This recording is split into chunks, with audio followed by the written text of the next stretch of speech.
Assalamu alaikum, welcome to Science Emporium. In today's lecture we will be discussing proverbs. Previously हमने 20 proverbs discuss कर लिए थे.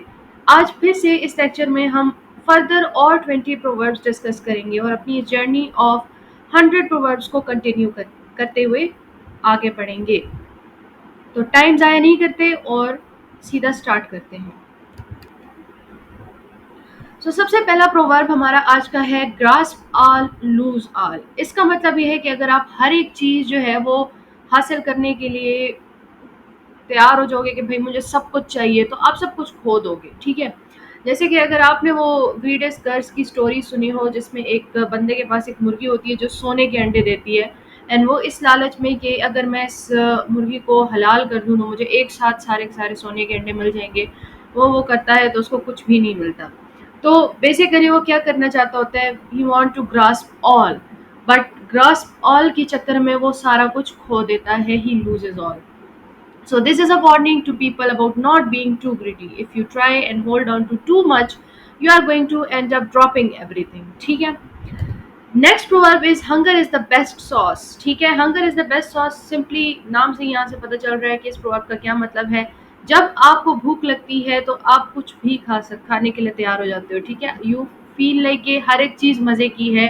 Just give me anything because I am hungry, I want to eat. So when you are really hungry, everything tastes good.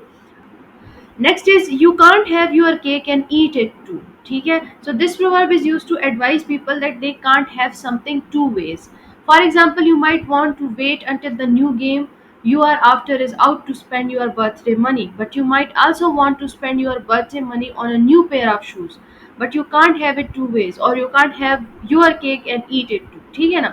मतलब क्या है कि आप एक चीज़ को दो तरीके से इस्तेमाल नहीं कर सकते. यानी कि सपोज यहाँ जैसे यहाँ पे एग्जांपल दी गई है कि आपके पास पैसे हैं एंड आप दो चीज़ें चाहते हो पैसों पे. या तो आप मतलब आप गेम भी खरीदना चाहते हो और आप शूज़ भी लेना चाहते हो, but you don't have enough money to do that.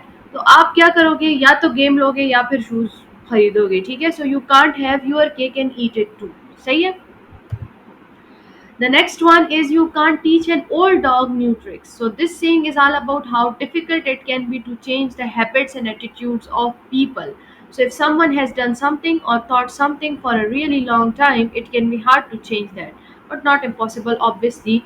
Nothing is impossible, as impossible itself says I am possible. So the thing is कि you can't really teach a old dog new tricks. एक पुराने attitudes और पुराने behaviour वाले, मतलब एक इंसान जिसकी ऑलरेडी इस्टेब्लिश्ड बिहेवियर है, ठीक है, एक इस्टेब्लिश्ड एटीट्यूड है, इस्टेब्लिश्ड हैबिट्स है, उनको आप चेंज करोगे तो वो काफ़ी डिफिकल्ट होगा. ठीक है. A leopard can't change its spots. So this saying refers to the fact that some people think that people don't change, that whatever your personality and character, especially if it's bad, you can't change it.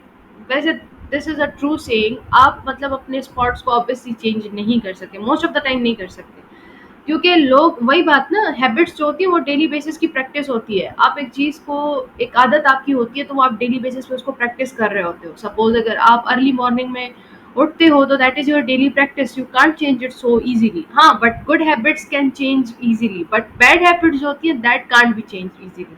जैसे कि अगर आप late उठते हो या late कमर हो या जो भी हो, वो आपके पास चेंज करना काफ़ी डिफिकल्ट हो जाता है. Let sleeping dogs lie. This proverb refers to the problems and issues. If something is in the past or if something is not causing any problem, don't bring something up or interfere that may then result in an issue. If something is not causing an issue, don't make it into one. ठीक है. सो अगर आपके पास कोई मतलब ऐसी चीज़ है जो कि पास्ट में है, या फिर कोई ऐसी प्रॉब्लम है जो कि आपको इस वक्त कोई नुकसान नहीं दे रही, आपकी सराउंडिंग्स में चल रही है बट आपको कोई प्रॉब्लम नहीं हो रही है, उससे आपको कोई नुकसान नहीं मिल रहा, then why bring it up. ठीक है, don't bring such things up जो आपको नुकसान दे, आपके लिए प्रॉब्लम्स क्रिएट करे. ठीक है, एंड इसमें सबसे बड़ी बात यहाँ पे ये आती है कि don't interfere in others problems. ठीक है, दूसरों की अगर प्रॉब्लम्स हैं उनमें इंटरफेयर करना नहीं चाहिए. Why? Because that will bring you problems too. ठीक है, वहाँ पे आपको थर्ड पर्सन कंसिडर किया जाएगा and third person is always wrong. So let the sleeping dogs lie, don't let them wake up. Okay. You scratch my back I scratch yours. ठीक है, अब ये प्रोवर्ब क्या है, ये एक विन विन सिचुएशन की बात हो रही है यहाँ पे कि मतलब आप मुझे एक फेवर दो, मैं आपको फेवर दूंगा। ठीक है, so this proverb is all about granting favors. It essentially means if you do this thing for me then I'll do something that you want in return। ठीक है, सो यहाँ पे एक विन विन सिचुएशन होती है, एक बंदा जो है वो आपकी हेल्प करेगा तो आप भी रिटर्न में उसकी हेल्प कर देते हो। सही है। The next is blood is thicker than water. So this refers to the family. It basically means that family is the most important thing above anything else, like friendship or love. ठीक है, आपके पास जो है blood जो है वो thicker होता है than water, and the blood over here is your family.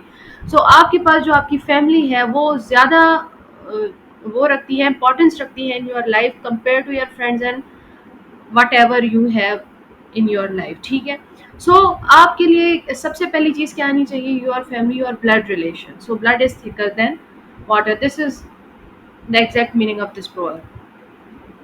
Then we have where there is smoke, there is fire। ठीक है, so this is usually describing a situation where someone is accused of doing something wrong। It means that if they are accused of it, they are probably a good reason for it। ठीक है, तो basically यहाँ पे क्या बात हो रहा है कि जहाँ पे धुआं होता है वहाँ पे आग होती है। ठीक है, मतलब कि यहाँ पे बेसिकली ये है कि अगर एक बंदे को आपने किसी चीज़ के साथ एक्सक्यूज किया हुआ है, कि सपोज आपने किसी को कहा हुआ है कि किसी पे ये इल्ज़ाम लगाया हुआ है कि आपने चोरी की है, तो वो एक्यूजेशन जो है वो प्रोबेबिलिटी इसकी ये है कि वो किसी अच्छे रीज़न पे दी गई है। मे बी कि उस बंदे में ये बात थी तो इसीलिए उसको एक्यूज़ किया गया है, उस पर इल्ज़ाम लगाया गया है। ठीक है ना, सो बेसिकली जहाँ पे धुआं होता है वहाँ पे आग होता है, कि यही मतलब है कि अगर आप किसी बंदे को एक्यूज कर रहे हो, किसी बंदे पे इल्ज़ाम लगा रहे हो, तो मे बी कि उसमें उसके पीछे कोई एक अच्छा रीज़न हो। मोस्ट प्रोबेबली वो बंदा उस एक्यूजेशन के काबिल हो, यानी कि उस बंदे ने वो काम किया हो। ठीक है, प्रोबेबिलिटी ज़्यादा यही होती है। So this is actually what this proverb means. ठीक है, the next one is too many cooks spoil the broth. So this proverb claims that when too many people are involved in something like cooking, it does not go well। ठीक है, अच्छा, this is true। अगर आप मतलब एक chef को रखते हो तो that would cook according to his or her experience। ठीक है, and will cook well। ठीक है, बट अगर आप जो है पूरी एक अवाम को ले आओ, पूरे ग्रुप को ले आओ और उसको कह दो कि भाई ये एक डिश है बनानी है, तो क्या होगा कि सब जो है वो अपनी अपनी आइडियाज जो है वो शेयर करना शुरू कर देंगे, और इस तरह से क्या हो जाएगा, एक जंग छिड़ जाएगी। एक कहेगा कि भाई मेरे आइडिया के मुताबिक इस डिश को बनाना है, दूसरा कहेगा मेरे आइडिया के मुताबिक बनाना है, और इस तरह से आपकी जो डिश है वो खराब हो जाएगी, स्पॉइल हो जाएगी। हाँ, समटाइम्स आपके पास ऐसा भी होता है कि टीम वर्क जो होता है वो आपके पास एक ग्रेट वर्क होता है, क्योंकि जब आपके पास जो लोग आपने इकट्ठा किए हुए हैं वो एक टीम की तरह काम करना शुरू कर देते हैं, तो उधर ये नहीं होता कि आपके पास एंडिंग जो है वो एक फाइट पे होती है, बल्कि आपके पास क्या होता है, एंड में एक आपके पास प्रेजेंटेबल चीज़ आ जाती है सामने। क्योंकि अब यहाँ पे ये नहीं होता कि जब सब अपनी आइडियाज शेयर कर रहे हैं तो जंग छिड़ जाए कि भाई नहीं मेरी मेरा आइडिया मेरा आइडिया मेरा आइडिया। नो, यहाँ पे आपके पास आइडियाज शेयर किए जाते हैं एंड फिर उनमें से एक बेस्ट आइडिया को पिक किया जाता है, या फिर सब में से थोड़ा थोड़ा मिला के एक ज़बरदस्त आइडिया बनाया जाता है, यानी कि एट द एंड आपके पास एक यूनाइटेड चीज़ आती है, यूनिटी आती है। जबकि अगर आपके पास टीम वर्क नहीं चल रहा तो फिर ऑब्वियसली आपके पास too many cooks spoil the broth. Okay, so next is no news is good news. This advice is often given as a comfort to people who are waiting to hear back about something but haven't heard anything yet. The idea is that if you haven't heard anything bad yet, you can assume that everything is good until you hear something to the contrary. ठीक है, तो basically आपके पास यहाँ पे क्या चल रहा है कि अगर आपके पास कोई न्यूज़ आई नहीं है तो it means that it is a good news. ठीक है, जब तक आपके पास कोई खबर नहीं आती तो आप उसको बुरी खबर समझो ही ना, आप कंसिडर करो कि अभी तक कोई न्यूज़ नहीं आई तो it means that everything is good, everything is fine. ठीक है, हाँ, अलबत्ता अगर आपके पास कोई फिर ऐसी चीज़ आ जाती है, कोई न्यूज़ आ जाती है, तो इधर इट कैन बी गुड, इधर it can be bad, but अगर आपके पास कोई न्यूज़ नहीं है तो consider it a good news. ठीक है, so no news is a good news. Okay, the next one is it's the tip of the iceberg. So this refers to a situation which is much bigger than it may have seemed at first. तो basically आपके पास क्या होता है, एक iceberg जो होता है उसकी टिप बहुत छोटी होती है कंपेयर टू जो अंडर वाटर उसकी बॉडी होती है। ठीक है, उसकी बॉडी जो होती है under water that is quite big, quite huge. ठीक है, जायनॉर्मस होती है, लेकिन जो टिप होता है आइसबर्ग का वो काफ़ी छोटा नजर आता है। तो बेसिकली ये उन सिचुएशंस को रेफर करता है कि जो स्टार्ट में हमें मे बी बड़ी मतलब नॉर्मल सी लगी हो, बड़ी छोटी सी सिचुएशन लगी हो कि भाई इसमें तो कुछ है ही नहीं, लेकिन एक्चुअली में वो अपने बैक पे एक बड़ी बिगर प्रॉब्लम को हाइड कर रही हो। ठीक है, सो जब कभी भी इस तरह की कोई सिचुएशन आती है जो कि इनिशियली आपको बड़ी कुछ भी नहीं लग रही होती हो, लेकिन बाद में वो एक बड़ी प्रॉब्लम की शक्ल में सामने आती है। सो उधर आप इस तरह के प्रोवर्ब को यूज कर सकते हो, that it's the tip of the iceberg. So the next proverb is waste not want not. बेसिकली यहाँ पर लोगों को इस बात पे राजी करने की कोशिश की जा रही है, इस बात पे परसूट करने की कोशिश की जा रही है कि अगर आप चीज़ों को वेस्ट करोगे तो that is not a good thing. May be कि वो चीज़ जो आप अभी वेस्ट कर रहे हो वो फ्यूचर में आपको रिक्वायर्ड हो फॉर समथिंग, ठीक है। सो अगर आप चीज़ों को वेस्ट ना करें और उनको संभाल के रखें तो मे बी कि फ्यूचर में वो आपकी किसी चीज़ के काम आ जाए। Next is the grass is always greener on the other side of the fence. So this refers to the people always feeling jealous of what they don't have. The grass is always greener on the other side is saying that you are always going to want what you don't have. तो basically ये उन लोगों के लिए है कि जो आपके पास अपने आसपास के लोगों से जेलस होते हो कि भाई उनके पास ये चीज़ है तो मेरे पास क्यों नहीं है। The next proverb is don't judge a book by its cover. So this proverb is particularly applied to people, advising people that they should not judge a person or anything by the way that it looks. ठीक है, आपने क्या करना है, appearances पे नहीं जाना। आपने जब तक एक चीज़ को सही तरीके से प्रॉपर तरीके से देखा ना हो, मतलब उसके साथ आपने टाइम स्पेंड ना किया हो, चाहे वो आपके पास कोई चीज़ है या कोई पर्सन है, आपने उस चीज़ को जज नहीं करना जस्ट बाय इट्स अपीयरेंस के सामने से एक चीज़ कैसे दिख रही है, ठीक है। Just like we should not जज the quality of a book by the way it cover looks, so should we not जज a person by the way it looks, ठीक है। सो आपने क्या करना है, आपने किसी भी बुक को उसकी कवर से जज नहीं करना, ठीक है। Strike while the iron is hot. Basically यहाँ पे अपॉर्चुनिटीज को गेन करने के लिए कहा जा रहा है कि this proverb is all about taking on opportunities. जैसे ही आपको अपॉर्चुनिटी होती है ग्रास पे, ठीक है। So strike while the iron is hot. When in Rome, do as the Romans do. So this proverb is all about fitting in and following those around you in an unknown situation. If you are in another country or in an unfamiliar setting, do what the people around you are doing. तो basically यहाँ पे यही कहा जा रहा है कि आप जिस जगह पे हो वहाँ पे उसी तरह रहो जिस तरह बाकी लोग कर रहे हैं, ठीक है। खुद को प्रोमिनेंट करके मत दिखाओ। जैसे कि अगर आप स्कूल जा रहे हो तो यूनिफॉर्म में जाओ, ऑब्वियसली आपकी तरफ कोई नहीं देखेगा, सब कहेंगे हमारी कम्युनिटी का है, ये हमारा स्टूडेंट ही है। लेकिन अगर आप घर के कपड़ों में चले जाओगे तो ऑब्वियसली सबसे पहले तो सिक्योरिटी गार्ड आप पे शक करेगा कि भाई ये कौन आ गया, ये तो हमारा स्टूडेंट है ही नहीं, ठीक है। उधर आपको अपनी आइडेंटिटी दिखानी पड़ेगी। फिर उसके बाद आप इंटर होंगे तो सारे स्टूडेंट्स आपको देखेंगे। Nobody would be able to recognise you at the first sight कि भाई ये हमारा अपना है भी कि नहीं है। सो जब आप रोम में हो तो उसी तरह करो जिस तरह रोमन्स कर रहे हैं, ठीक है। जिस जगह पे आप हो तो उसी तरह करो जिस तरह वहाँ के लोग कर रहे हो, ठीक है।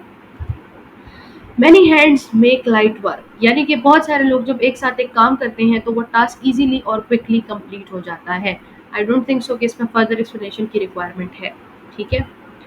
Don't cross the bridge until you come to it. So this proverb is giving the advice that you should not worry about a situation until you are facing it.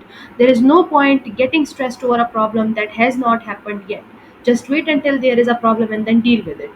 ठीक है, तो जब तक ब्रिज आया नहीं है तो उसको क्रॉस करने का तो की नहीं बनती, ठीक है। तो सिंपली आपके पास जब तक एक प्रॉब्लम आई नहीं है आपके सामने तो उसको उसके लिए पहले से प्लान करना, उसके लिए स्ट्रेस आउट होना is not something to do. Maybe के फ्यूचर में वो प्रॉब्लम आपके सामने आई ही ना, आप पहले से ऐसी स्ट्रेस आउट कर रहे हो कि भाई कोई प्रॉब्लम आएगी। हाँ, फिर अगर सपोज प्रॉब्लम आ जाती है तो उसके लिए इंतजार करो, जब प्रॉब्लम आएगी तो तब उसके साथ डील कर लेना, ठीक है। तो पहले से जो प्लानिंग की जाती है वो छोड़ दो, ठीक है। Don't stress your self out before even the problem is in front of you, ठीक है। Where there is a will, there is a way, ठीक है। So let's end this lecture again with a very good proverb कि जहाँ पे आपके पास चाह होती है वहाँ राह होती है, ठीक है। So this proverb refers to the fact that when people are motivated to accomplish something, they will usually find a way, ठीक है। जैसे कि आप इस इलस्ट्रेशन में देख सकते हो कि आपके पास एक फ्लावर है जो कि एक कंक्रीट रोड पे निकला हुआ है, ठीक है। सो इट मीन्स दैट कि अगर आप किसी चीज़ को अकम्प्लिश करने के लिए मोटिवेटेड हो कि भाई मैंने ये काम करना है तो आप कोई भी रास्ता निकाल के वो काम कर लोगे, सही है। So where there is a will there is a way. So let's conclude it here. आज का लेक्चर यही तक था। इंशाल्लाह नेक्स्ट लेक्चर में हम 41 से लेकर 60 तक के प्रोवर्ब्स को डिस्कस करेंगे, यानी कि फर्दर 20 और प्रोवर्ब्स डिस्कस करेंगे। टिल देन टेक केयर, अल्लाह हाफिज़ एंड थैंक्स फॉर वॉचिंग।